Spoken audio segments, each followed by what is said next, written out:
Firewall. In the courtyard outside the session judge's court, sitting with my wife on the tile floor under the shade of a tree, I have just been granted bail. My case file is placed in front of me. My wife is defending my case. During the first 4 years of my absence, she passed the bar exam. In the next 6 years, she became a capable lawyer. 10 years ago, when the unknown took me away, she went to the High Court for my recovery. From there, she went to the Supreme Court. In all the courts, the state institutions had one response. We did not abduct this woman's husband. He went to Syria to wage jihad. They couldn't say that her husband went to the mountains because he was not a Balok. My wife kept saying to the court, "My husband is a socialist. He is a scholar of Karl Marx, Engels, and Lenin. He understands the meaning of jihad, strife, and sectarianism well. He even considered Bhagat Singh's individual terrorism childish. Not just Syria. He couldn't go to the mountains of Waziristan for jihad, but the court believed the institutions." Her sole bank account was scrutinized, in which, by the 10th of each month, only 2,000 rupees were left. The rest of her earnings were spent on household expenses. She could barely earn 25 to 30,000 from her legal practice. She earned 50,000 from 6 home tuitions. On an average monthly income of 70,000, she ran the house. Yet, in the eyes of the state institutions, she was benefiting from the secret funds of the CIA and RAW. She was afraid to use the barroom's restroom. When one night, a video clip was sent to her on WhatsApp showing her sitting on a commode in the ladies' washroom of the barroom. She was threatened with the video going viral, told to stop her anti-state activities, to stop calling those who went to the mountains or Syria for jihad as forcibly disappeared.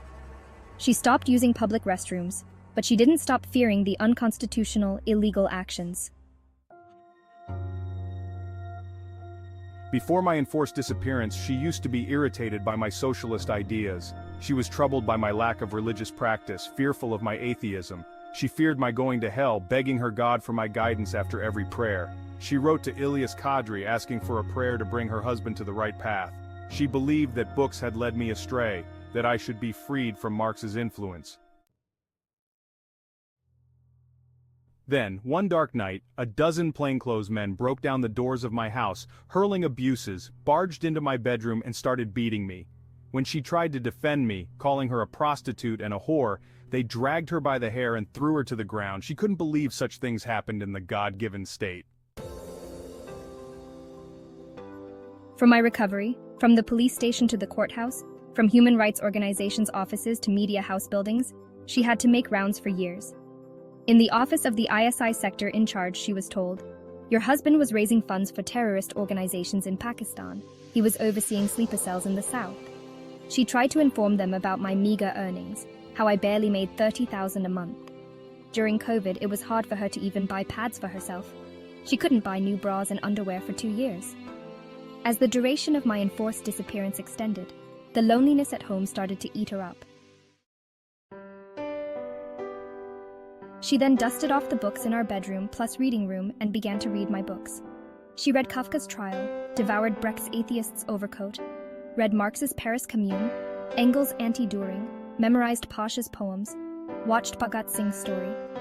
In the past 10 years, she read all the books I had collected, and from home to the courthouse, state institutions' offices, media houses' buildings and market protests, the baton charges on those protests, the use of water cannons in extreme cold, the tear gas shells raining down, the suffocating toxic atmosphere, occasional detentions in police stations, the vulgar abuses of male police officers, 20 cases in 10 years, the disfigured bodies in hospital corridors, the women crying and beating their chests over them, and the CTD police's press conferences, claiming the disfigured bodies were terrorists, made her realize the futility of her prayers to save her husband from the fires of hell after every prayer.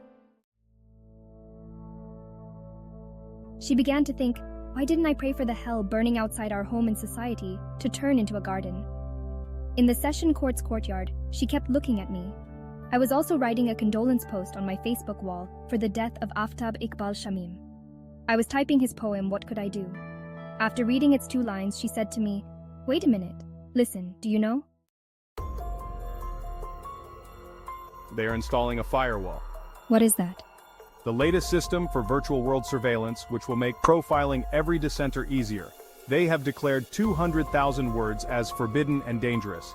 If you write Balak, write Pashtun, write enforced disappearance, write extrajudicial killing, write hybrid system, write establishment, write Hafiz Munir, write CPEC, write human rights, write state oppression, you will come under their radar. The ISI will now legally tap your phone, your dreams and plans will now be recorded in their files, they will be irrefutable evidence against you. The people who read your posts, like them, comment under them, all of them, thanks to the firewall, will be recorded in their files as potential threats. Who knows when they might find a suitable reason to find laws to use as an excuse to seize your freedom. If they cannot imprison you, if international pressure forces them to release you, they will have you shot by unknown armed motorcyclists in a desolate street corner, launch a joint investigation, which will report, during a robbery he resisted, the robbers fired, and you were killed. If the firewall fails to intimidate you, you will lose your life. After hearing all this, I started laughing uncontrollably. Will this happen for the first time? And tell me this, my dear, you say you have read all my books, seen the hell outside our home and society. Should I then dress in the garb of silence in fear? Hearing all this, my wife shook her head, and holding my hand in both of hers, she squeezed it lightly. And I understood everything she was saying.